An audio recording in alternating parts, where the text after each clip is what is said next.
We're Ta-da! back. Ta-da! We are back. We are back. Happy Monday. It's a Monday. Another edition of Get Found. Be seen. Be seen. That's right. Carl Allen and Monty Armstrong talking about Monty. Talking about Monty? Well, I'm talking to Monty about some of this can have to do with Monty, and some of this has to do with Carl, too. We could say this whole imposter syndrome, the silent battle. Ooh.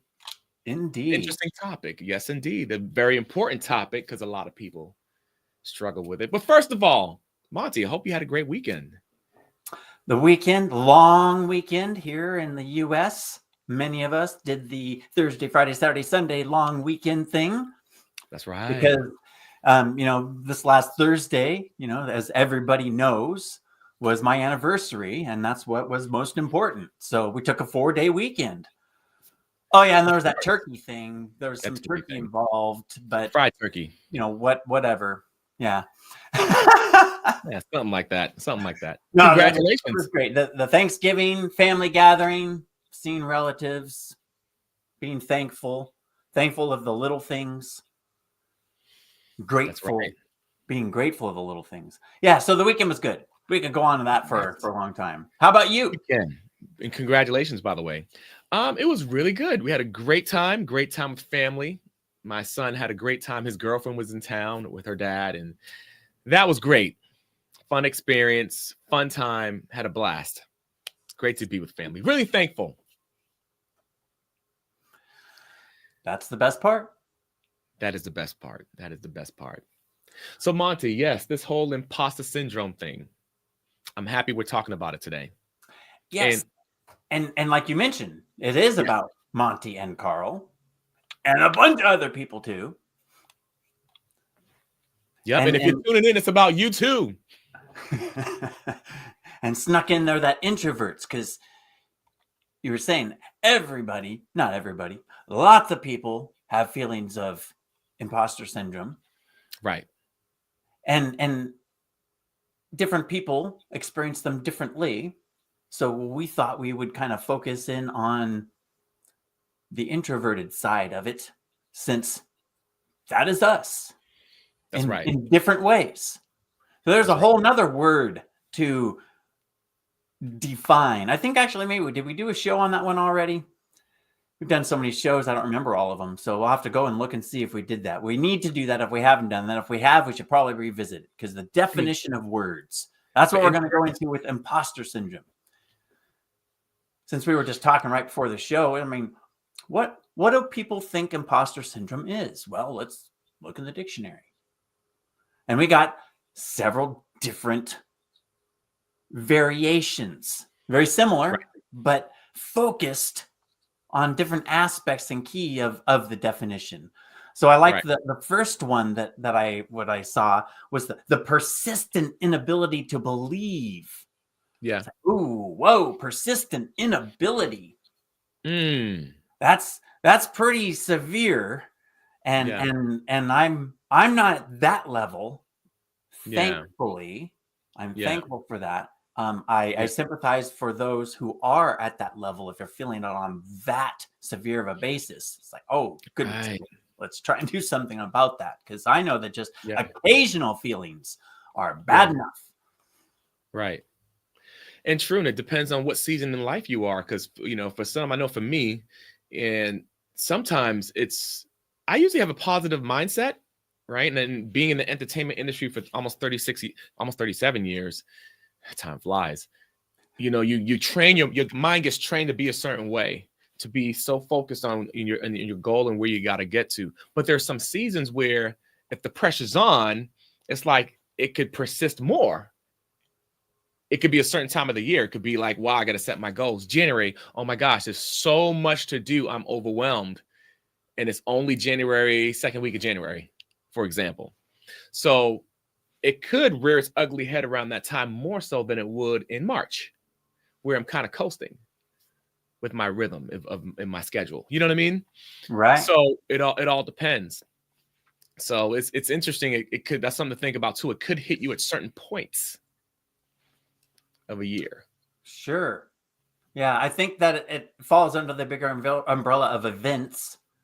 Maybe the events that you're describing are during certain times of the year. Right. Sometimes maybe those events are just sporadic because Right. you encounter the situation, Right. and then potentially your ability to cope. So Yeah.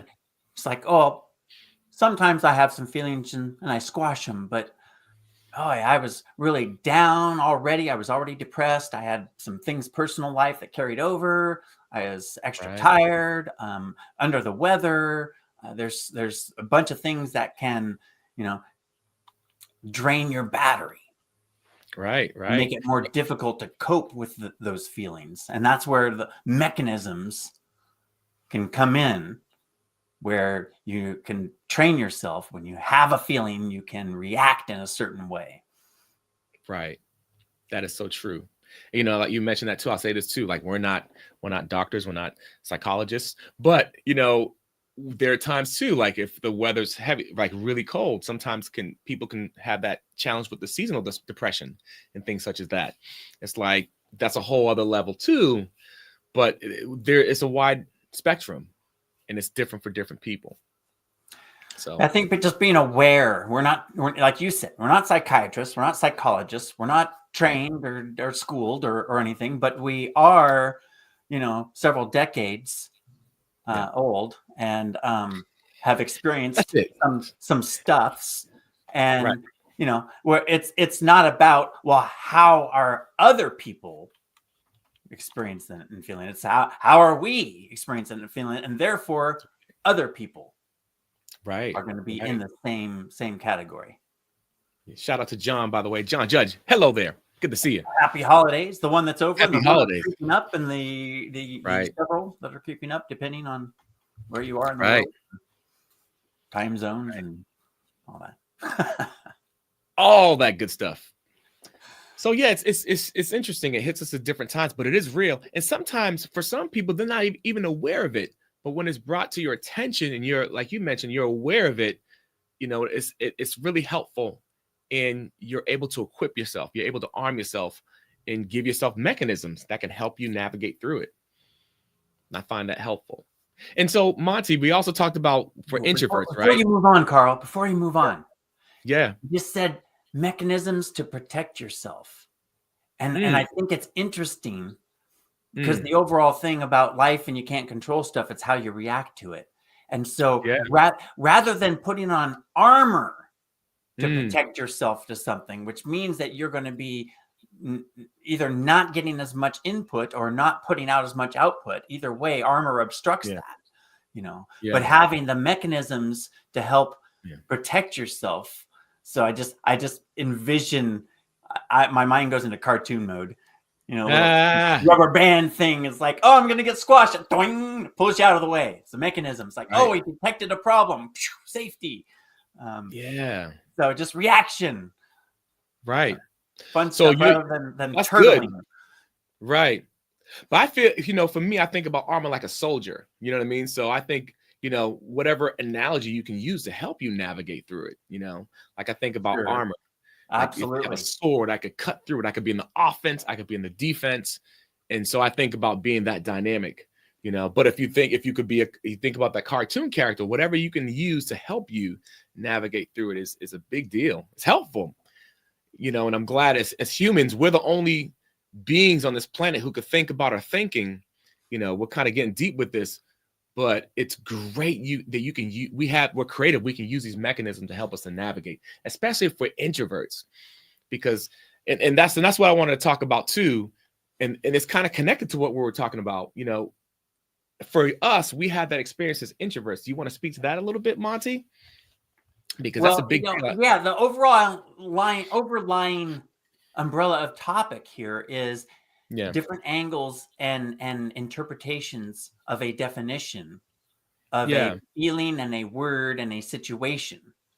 So 1, the imposter syndrome, 2, this armor and how we wear it, or how it may obstruct or, it's like, oh, there's different interpretations of something, and then moving into introvert too. There's again, different levels of and different interpretations of, but I think rather than trying to define it, because like I said, that's a whole different show. The point is, how does introvertism and imposter syndromeism, how do those two different things relate? What are we talking about when we say there's a connection there? And again, all I can really talk about is my experience personally. Yeah. Right.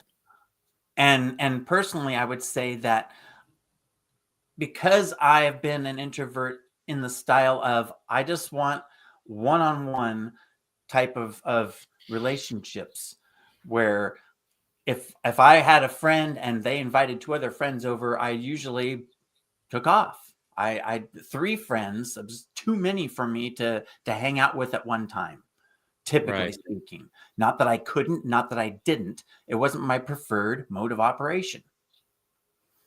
Right. So when I looked at some of these other friends, they seemed more successful. They were more social. They were the hub. Everybody, they hung out with all kinds of people, and I had to wait my turn. I didn't have to, but I wanted to. I felt like if I wanted to get the type of relationship that I wanted, I had to wait a turn. If I wanted to go hang out with them and share the time with a bunch of other people, I could go do that too. But there's that introvert part was, well, I just wanted to hang out with them so I could ask them some cool questions and not have someone else butt in on it. Yeah. No, that too. Because I want to talk to that person, but I want to listen to them. I was trying to listen to them, and that's my introvertism. And so again, back to so there's that hub person. I see them and I'm like, gosh, I'm not like that. I'll never be able to have a bunch of friends around me. Yeah. That's right. That's real. And I know a lot of people could identify with that. And it's interesting for me, coming from the entertainment industry for almost 37 years, I was always, for the most part, in front of a lot of people. So, you train your mind you learn the skills and tools to be focused and to be able to get a message out and to be able to perform, even if you perform at a high level. And by the way, even a lot of artists are introverts. Now, for me, when I got on the one-on-ones, that's when it was tricky. And I love how you talked about being that hub person. My wife, she's the hub person. For me, I'm not necessarily a hub person. People get benefits from me using my talents, but that's different than being the hub person that loves being around people. That's a magnet. That's you could talk all day. Here's my definition of the hub person. They never need to call anybody to set anything up. People are always calling, hey, you want to go to lunch? Yeah, okay. Hey, you want to do this? Hey, you want to do this? Hey, you want to? Yeah, well, I'm already doing something. Why don't you come along? They're never having to call anybody up and say, do you want to go do this? In fact, most hub people, well, I shouldn't say that. Not most. There's the planner, and they are calling all kinds of people. Right. But there's also the people I'm envisioning that were in my life were the people that they didn't need to call anybody. In fact, if people needed to be called, they just mentioned it to one of the spokes. And those people were like more than happy. Yeah, I'll call the guys up. I'll call the squad. Yeah, that next person will do it. Yeah. Right. So either they are the planner or they know the planner. Right. But still, they don't have to do the initiation of contact. Right. Very often, if at all. Right. No, that's good. That's good hearing your definition. And mine is kind of like that, except, where they might do the initiation, but they'll say it as opposed to, do you want to? Let's go do this. Let's go do that.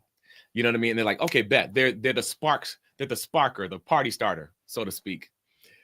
But they're also that person where they said the other person says, hey, you want to go do this? Let's go. Everyone is attracted to that person is the point. So it's that's great that you mentioned it, and even mentioned it from my perspective, But the point is too, it's just like, okay, they're magnets, and they vibe off of that, and they're energized by that. With someone like me, I'm just like, it sucks my energy. So I have to always find ways to recharge. So for me, that's the angle I'm coming from when it comes to being an introvert. And also, if I'm gonna say this too, because some people ask and think about, well, maybe you're an extrovert introvert, maybe you're ambivert, as they say. Now, yeah, that's something to reflect on and think about. And if you need to take tests, you can do that. And we're not saying you should do this or do that. We're just making the point of introvert. We're just talking about the topic. But for me, I found that, yeah, I'm an introvert, definitely. I tested it out. No, I'm not an ambivert. So for me, I just felt like, wow, it's good for me to be self-aware and to be aware of the fact that that's who I am. That's my personality naturally. And as far as, we could talk further on as far as tools to navigate through that. But from our conversations thus far, we could agree that, there's that connection between imposter syndrome and introversion, right, Monty? Right. We kind of went off onto, the different Yeah. views of introversion, and we haven't Right. fully connected that yet. We've Yeah. hinted at it. We've hinted. Yeah. And so therefore, by defining that of how we feel, we can now say, okay, well, because I'm that way, and I touch base with my friends, but now in a work, in a business world, as an adult, I can say I don't have any physical contact with anybody in the marketing world. It's all across the internet. So I don't have any validation here in my local world. So when I see someone in my Dream 100 list of where I would like to be, which I guess there's another interpretation. There's a couple of Dream 100 lists, but if I'm looking at the list of people where I'd like to go, not people I'd like to work with, bring along with me, but the people I want to achieve that level of success. Right. That then I start looking at that. Oh, well, they are those hub type people and I'm not. Yeah. And so I would, and then we get into this. I would need to pretend. I would need to force myself. I would need to do that in order to be successful. And I like what you said. I want to touch base a little bit back, the recharging, you said. I agree with that, because even in my one-on-one introverted relationships, I wanted a break from. It wasn't that I always wanted to hang out with one person. It was that I wanted to have really meaningful, deep connections with people at chunks. And then I wanted to go and recharge. And especially if I needed to be in a group, then like you said, it's like, well, I can do that. And so here I'm envisioning, I'm expending all that energy to do that activity. And I'm tired. After a while, I want to go rest. Right. No, that's real. I could definitely identify with that. From my point of view, being on the East Coast, a lot of my connection is via the internet, but I've gotten back to the point to connecting with people physically. I mean, I did before, but I didn't have an emphasis on it. Like when I was in the early 2000s, I was a talent agent in the entertainment industry. So I was working in New York, and as an introvert, what? I mean, Monty, I had to get out. I wasn't driving. In New York, you don't drive. You're in the city. You're in on the train. You're in the cab. And they have Ubers back then. And you had to be in people's faces. You had to be on the scene all the time. And I had clients where if they had a show on Broadway or a music video set, or if I had to go to a record company to deliver material, because you physically delivered material, you had to be in their faces. So that was hard. So I was on the ground, boots to the ground going. And so I'm doing the marketing thing online, but I'm also getting back to the boots to the ground type of thing as well. So I'm kind of doing both. Interesting, and it's uncomfortable because I know I did do it, but I did it with one kid, 2 kids back then. Now I'm doing it with 5 kids. That's part of my personal life, but it's included with Well, those that's quality part of time that. too. Like I was saying, sometimes you're more tired than other days, and Yeah, sometimes you're juggling more things. So to say, I went from 3 kids to 5 kids, part of it, of course. although Big a part of couple of them are now older than they were when you only had 3 kids, and so now there's this whole different dynamic. it. Totally. Which is a whole other topic, right? Exactly. But it's just leading to that, Yeah. different people under different circumstances are going to approach the same situation in different ways. Right. So and I'm glad we talked about this too, because that speaks to that. Like we're all in different places. So the key to that is being aware and having tools that can help you navigate through. Being aware. Self-awareness. And make a note. Let's make a note of that, Monty, too. We got to talk a lot about that when we write our book. Well, we'll definitely pull out the archive. We have a show about awareness. I think there's an acronym for it too. So That's right. Yeah. I was just talking with someone this morning about awareness of your past and so that you can look at patterns. And that's the whole thing here also, is looking at patterns. Okay, how do I react under these circumstances? When do I have these feelings? Where am I? What's going on? It's okay. Now I can at least start saying, well, when I encounter this situation, I start having those feelings. So now I can build a mechanism that when I go into this situation, I already have my defense ready. I already have my mindset set. Mindset set. Yeah, absolutely. And I think what we talked about too, I'm not sure if you can say this for you, but for me, Monty, what I was talking about with those two coming from those 2 angles, they could definitely present some triggers for me. That could say, oh my God. And then the thing is, though, things are going so fast, you don't realize it until later on, or if at all. And that's where the self-awareness comes in. Right. Because you can't plan for everything. Yeah. And you can't do anything about a lot of things. Right. And again, it's not, how you grow or what you learn. It's how you react. Right. And that's going to be different. You're not a robot. And so therefore you're not necessarily going to react the same way to a variable situation. There's those exceptions that, I have a defensive reaction. Anytime something comes at my face, I swat it out of the way. All right. And we're not talking about that. Yeah. Talking about when someone presents this success, I start to get those feelings. Oh, I can't have that success. Right. Or I liked one of those other definitions, the ongoing fear for imposter syndrome. Ongoing fear that they're going to be found out or unmasked as being incompetent. Right. And so there's that. I'm okay with what I'm doing. And then I look to the future. I look up. I see that more successful person.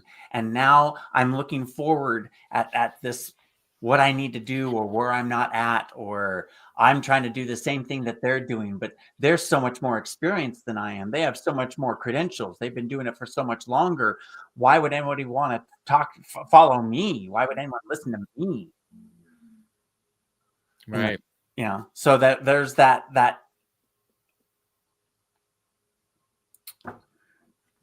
trip.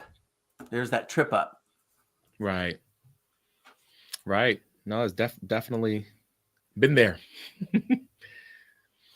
And as an introvert, I don't have anyone to draw on in the same way. And potentially the other point I think about introverts versus an extrovert in the overall sense is, like I said, the hub type person, they're too busy.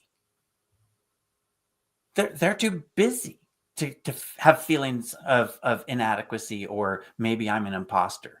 Now, of course, there's exceptions for that, because there's the clinical psychological, persistent inability type of scenario that could be afflicting someone. But for the person in our category, that's just certain things trigger these feelings. I think in that it's going into many directions. I'm not even sure where I was going exactly with that. No, you're making a great point. People can get tripped up, and there are many other different scenarios that take place as well. You talked about the extrovert. They're busy thinking about, they're busy getting busy, so to speak, and enjoying being the life of the party, or enjoying the party. Not every, it's, don't, take what we're saying with a grain of salt. Not every extrovert per se, but, and I think about, it's funny, I had a conversation with a good friend of mine, and we talked about being introverts. We're both introverts. And what we talked about, he said, he used the word reflective. He's like, I'm very reflective. I said, I am very contemplative. I contemplate. Same thing, right? But we came from different angles. And I thought that was pretty cool. And it's not that I said, for some extroverts, they're busy getting busy, but we're busy too. We're thinking, we're reflecting, we're contemplating. And I think that's where I was alluding to. I think that you brought me back to that point, is that they're so busy. Introverts have more thinking time often. I have more thinking time. And introverts like me have more thinking time. And there is where it's like, what thing happens that trips you up? Well, I think too much. That would be the first. So, I mean, that's probably the second stage, because it's I encounter a situation and I think too much about it. Or like I was saying, looking to the future, because then you have the whole, but look where you've been type of scenario. Right. And by the way, I like when you talked about stages. That's great. That's great. That is great. But it's very true though. We're thinking in stages, and it's like, I could relate to that. Not, you're kind of in it but my point is that, you are busy doing it. It's just like, how do you navigate through that? How do you get the direction you need to get to navigate through it? And at some point, I'd like to speak to this too. I've been working with a specific tool, different tools, but one tool in particular that's helped me to navigate through that. Because I find that point in reflecting or contemplating, the word I like to use, is so important, because it helps me to be connected to what I got to do, and it helps me out with my why. Now, the next stage for me is navigating through it. You know what I mean? So I don't want to get too ahead of myself, but that's a thought I had when you mentioned what you mentioned. Nice. Yeah. Well, and that fires me up. There's that thinking part. Not saying extroverts don't think. Yeah, everyone thinks. Right. There's just, okay, well, who has tendencies to do certain things? Right. That's all. Being aware. Are you the type of person, whether you're introvert or extrovert, ultimately, the bottom line is, can you be self-aware? Can you contemplate? Can you look to the past and find some patterns? And therefore, that's not just a look for the stuff that you can change and make better. It's also look for the stuff that's working well and keep doing it and do more of it. There's a double meaning to that whole find the pattern. And it doesn't even have to be your pattern. That's the whole thing about following someone or getting a coach or having a mentor. It's that they've developed a pattern, and most likely they've seen it, and now they're hopefully teaching it or presenting it in a way that you can learn from it. Right. Absolutely. They could be that guide, to help guide you through it if you need that guidance, because it is important. It's a big topic. And I thought, in my mind, the whole imposter syndrome, even when people talked about it, it was kind of like in the back of my mind, I thought maybe it was like some kind of phase. But especially even this year, I notice it a lot more in people I've worked with. And it's almost one of those terms that people are saying is overused and used incorrectly and have negative connotations to it. And that's why I thought this was great to have that definition. It's like, whoa, what's it? Right. That depends. If you're saying just the clinical thing where you're needing like psychiatric help and drugs, it's like, well, that's not the only definition. That's not the only level, stage, phase. And it could be phases for some people. Right. And it's not necessarily one of those phases that you grow out of, or you're one and done. When I say phase, maybe the phase is seasonal. Right. It's worth revisiting. That's where we talked about the self-awareness. Once you're self-aware, you could keep revisiting, and it could be like a checkpoint. I like talking about checkpoints. Even as you go through your day, checkpoints. As you go through your week, checkpoint. As you go through your month, checkpoint. Where am I at with this? Is imposter syndrome? That sounds like a mechanism to me. Ooh, we'll have to work on that one. That sounds pretty cool. Checkpoints. I had a post about that. I wrote a post about that. Probably 3 years ago, and it's really, really helpful. Yeah, we'll pull that out of the archive and take a look at it. Maybe do a show or do something on that idea, because I like that for myself. Yeah, checkpoints. Checkpoints. Really, thing is like, when you encounter, I talk about mechanism. Yeah. Well, the checkpoints could be the mechanism. I've encountered this situation. Yeah. Let me look at my last checkpoint. It's almost like a save point in a video game. Right. It's a power phrase. I like saying power word. It's a power phrase because it's not something that's negative where you're going to want to bury in the back of your mind. It's like, checkpoint. What's the next checkpoint? How am I between that checkpoint and the last one? Where am I at? And it's gamified in a sense. It's set. Sure. It's systematized to be gamified to what you need to do. It puts in specific pivot points for the pivot. Yeah. All right. Well, that's starting to go a couple topics. Mm-hmm. It's in line. There, it's all connected. We're putting the topic. Yeah, we're putting them in our pocket.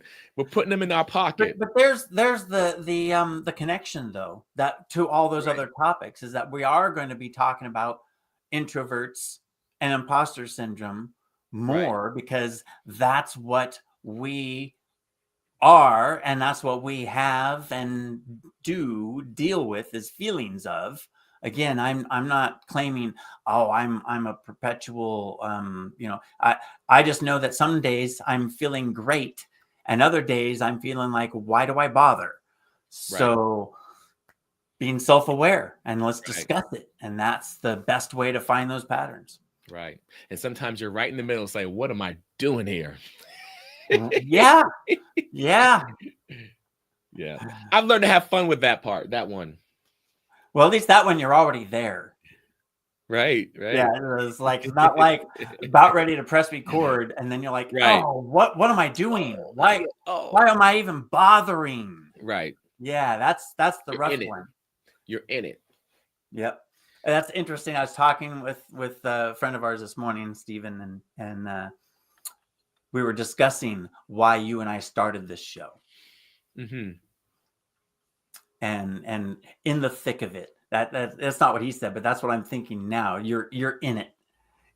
And that's the thing, that it's kind of like, well, he's seen Monty hooked up with Carl, and Carl clicks the record button, and Monty's just along for the ride. It's like, well, you could jump out if you want, but the car's rolling, buddy. The car's rolling. So that was an interesting aspect of any kind of imposter syndrome. What am I doing here trying to do this podcast? Nobody's watching me anyway. Nobody's going to watch me ever anyway. Right. And those feelings, I had, it was helpful having you at the controls. So that was interesting talking with Stephen and realizing that and saying that maybe I didn't consciously do that, but now I can at least be self-aware and look back and find the pattern and say, ooh, hey, for other people, there's a cool tactic. We'll drop this little nugget right there. That should be part of the course. Wow. Whoa. That's Really? good. That's interesting you say that, Monty, because it's funny, even like what I've done, like what I've being in the entertainment industry, I've always found myself pressing buttons and doing things while I'm going. And like, I'm like, why is that? This is weird. If I could just focus on, even as a performing artist, like there's one time I did this company I had, we did a production and I was pressing buttons while we were going. And if I could just do one or the other, like for me, naturally in my my natural state, if I'm going to press buttons, I'd rather be behind the scenes, not doing anything. I don't want to talk, or I want to talk and I don't want to press buttons. So it's interesting. We're talking about both of our journeys and relating it to imposter syndrome and being introverts. And it's interesting to hear your perspective. Right. Wow. Yeah. And that's the great huge diversity between you and the New York scene. I've never been to New York. Yeah. Thinking about going to New York gives me anxiety. Yeah. I someday I'll come visit you and it's like, man, let me tell you what that means. Because I'm going to have to overcome feelings of anxiety to go to the East Coast, to go to that many people per square inch. It's just, I'm on the West Coast in a super rural area.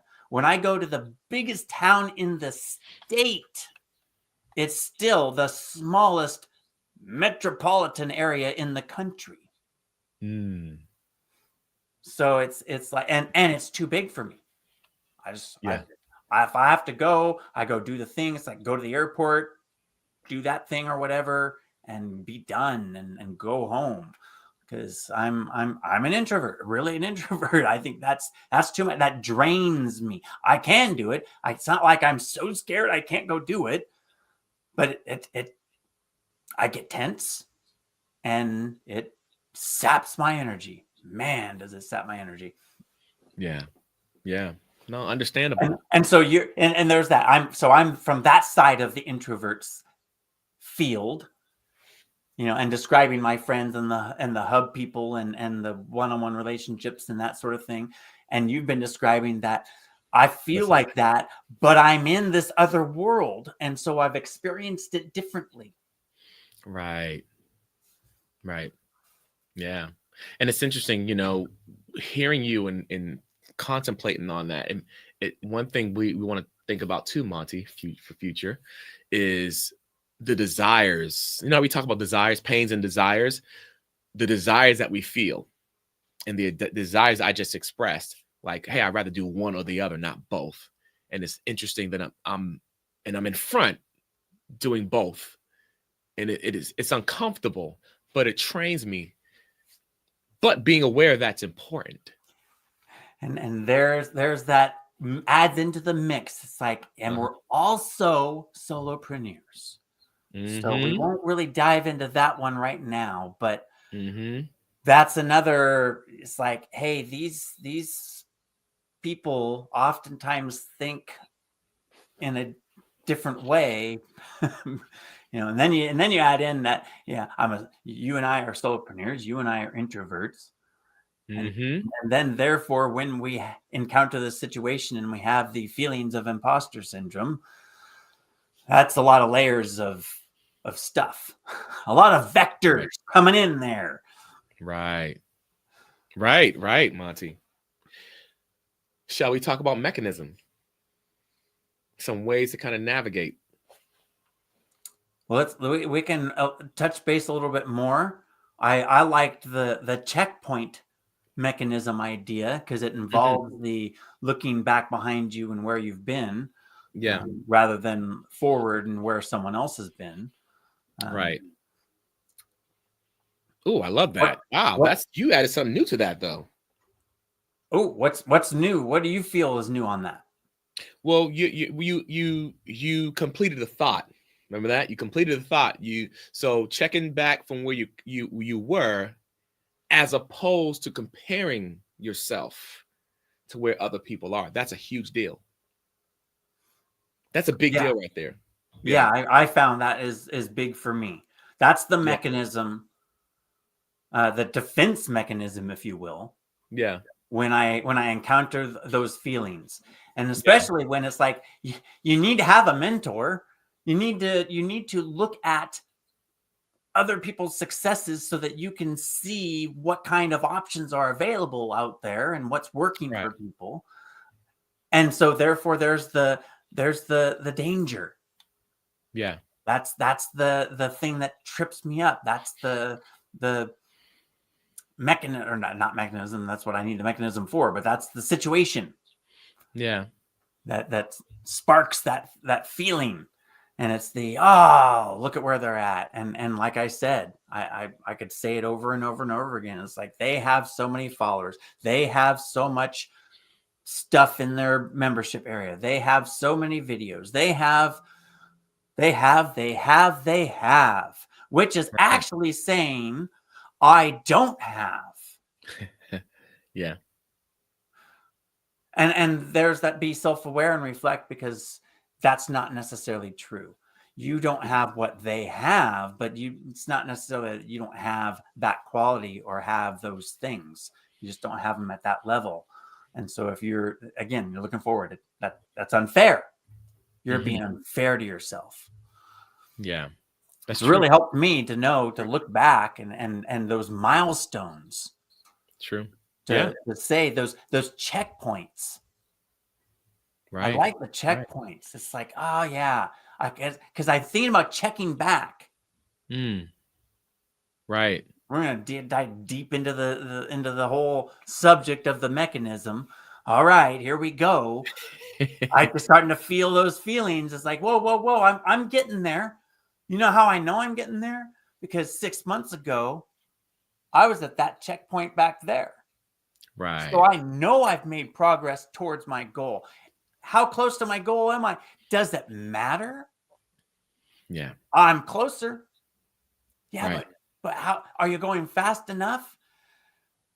Here's a great thing. I talked with Steven this morning. We had a lot of good stuff this morning. Love it. What would you tell yourself if you could go back in time? What would you tell yourself? Nothing. Because my old self isn't ready. If I went back and told my old self, dude, you need to do this and we're going to be rich, my old self's going to be like, yeah, whatever. Right. I don't want to. I don't see the value. I can't. Right. Makes sense. I guess that in our discussion, the thing would be, well, go back and give yourself the mechanism, give yourself the milestone mechanism.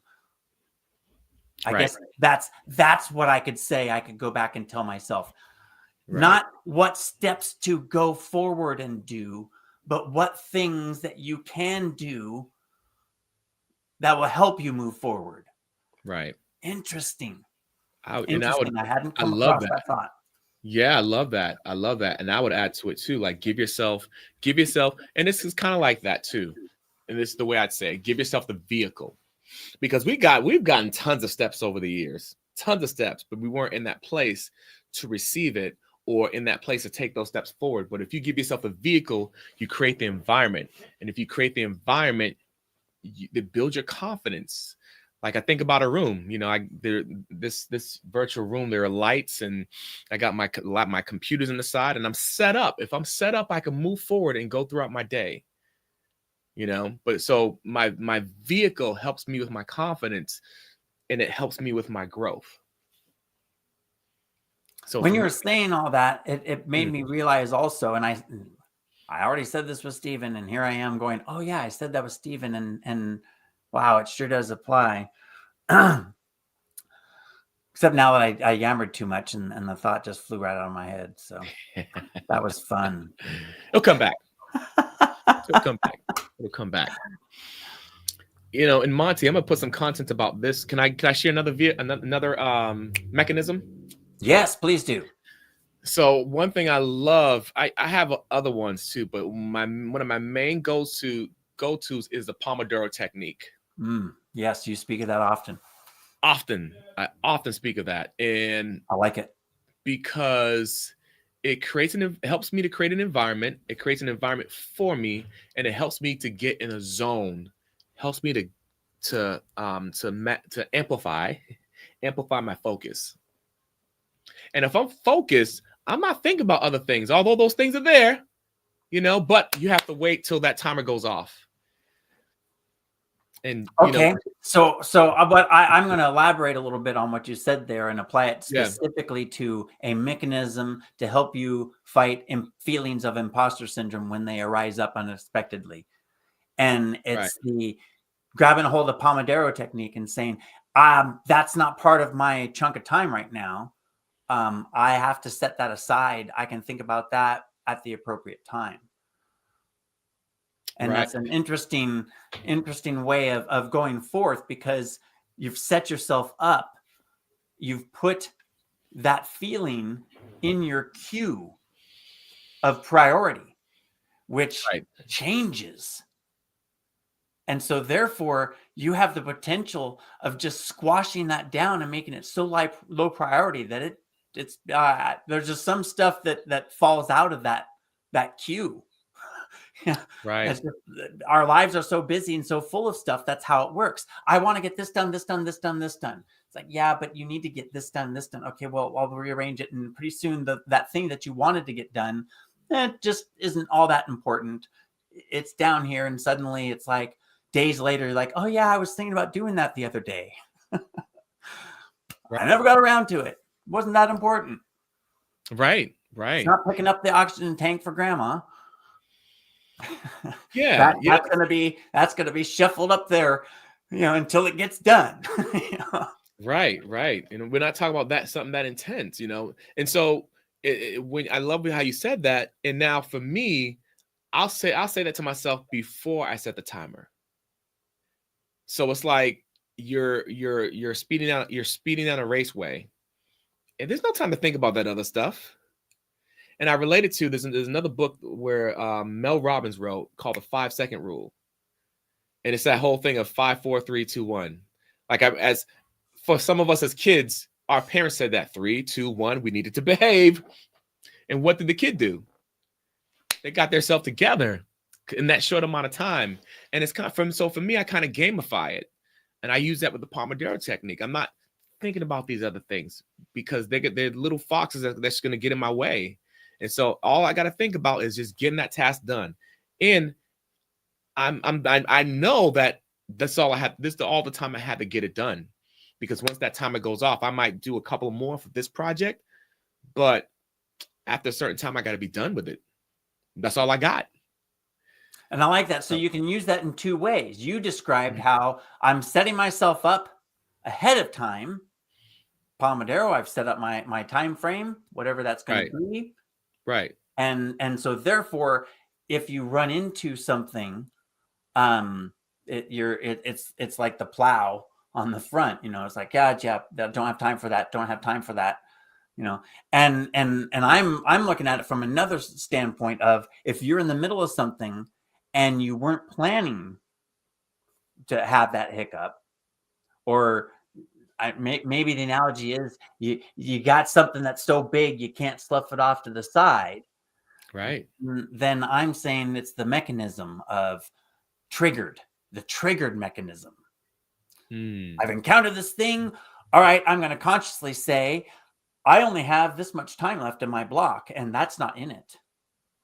Yeah. I'll use my little excavator arm and reach over there and pick that thing up and plop it over here in my queue. I will deal with you later, not at 4 o'clock, not at 7 o'clock, not at a specific date or time. Just that, plop you over there for later, because maybe I'll forget about you.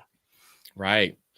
And in my opinion, this is part of the psychology. It's like when you put yourself on a timer, and I use this with public speaking as well, you know, and when I have put myself in a timer and you're giving yourself full energy during that time.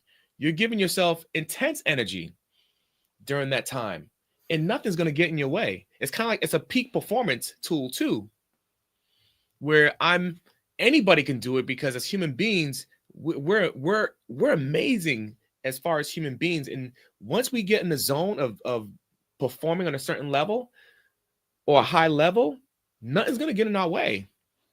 Now, for example, if I'm not trying to get off topic, but extreme example, if we see someone drowning, what are we going to do? We're going to go and try to save that person. Nothing else matters. We're giving our full energy to it. That's an extreme example. But so if there's something that needs to get done and we're giving our intense energy to it, we're gonna give our intense energy to it no matter what. It's just hard to operate on that level. And so that's a tool that helps. You just demonstrated the exceptions on stuff. It's like, Mhm. okay, I'm doing my thing. I've only got 10 minutes left to do it. That person's drowning. I don't have time. No. Sometimes that's what I'm talking about, the priority queue. It's like, oh, I have 10 minutes left, but that takes priority. Right. My kid fell off of the fence. The dog bit the mailman. There's just certain things that you have to have a different mechanism for. That's a different scenario. Right. It's about the imposter syndrome. That's Yep. what we're talking about for that Right. Pomodoro technique of chunks of time. Yeah. And being able to cope with things and that can flow over. So it's not just imposter syndrome, it's other things that might trip you up. Rabbit holes. Right. And just getting in some of those rabbit holes could be doubt. That could be doubt. Or I'm just talking about just rabbit holes. You're like, you're doing a thing and it happens to me all the time. So that's why I think about it and mechanisms to, it's like, okay, I only have 20 minutes. Let me see if I can get this blog post written. Okay, well, I need to do this. Oh, I got to log in. Oh, and because I had to log in, now there's the little red thing that says there's a notification. What's that about? And that's where I need to have that triggered mechanism that says, I don't have time for that. Right. Is that stopping me from doing this? No, it's just one of those little red dots, and we're been trained. Red, oh crap, I got to take care of it. Right. Right. So that's just my personal example of using that technique of the triggered mechanism of I'm going to put you in queue. Yeah, put it in queue. So we kind of talked about a line of things, but it can be used for all of it. And it's a great mechanism. I find it one of my favorite tools to use. Well, I've adopted my version of it. I like using a mixture of techniques and different techniques for different things. So it's right. Different tools for different jobs. Right. Right. Wow, we could talk about this for days, Monty. Absolutely. Yep. Wrapping that up, keeping it simple. Imposter syndrome and introverts have a unique relationship. It's not that they are exclusive or that extroverts don't feel imposter syndrome or that one way is the other way or whatever. We're just, because Carl and I are both introverts and because we have both encountered these feelings that come up at certain times. If you want to know when those times were, you have to rewind and go watch the first part of the show. and how we have coped with them and how we have seen each other coping with them and adopted someone else's. Right. I like it. Yes. And the mechanisms are super helpful. Understanding the imposter syndrome and the link between that and introverts is important. Play around, experiment, explore. I like to tell my students, explore the different mechanisms. See what works for you. It's a journey. Indeed. Well, let's wrap that up.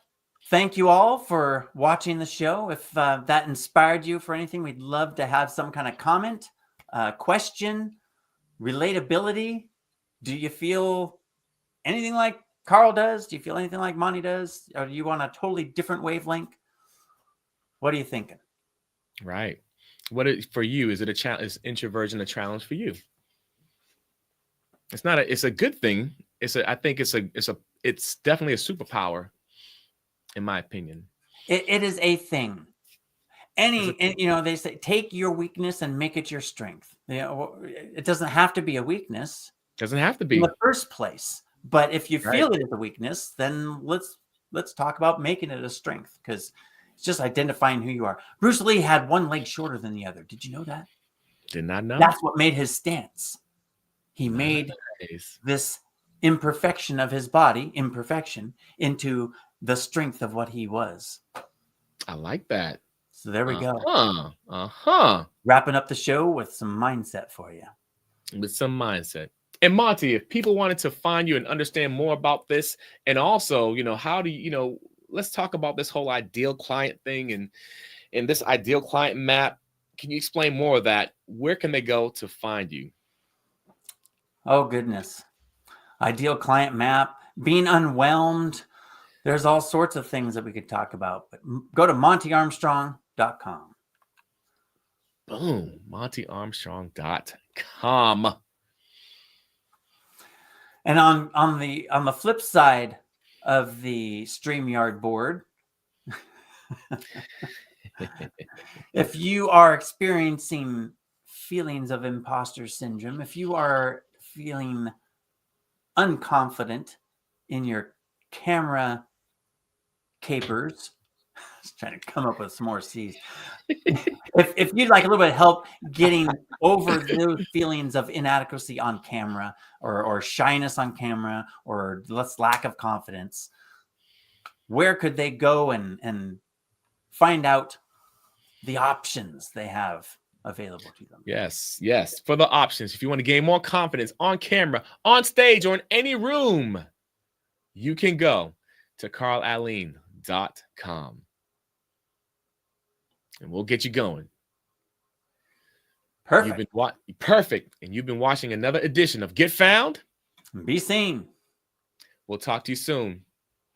Have a great week. Have a party.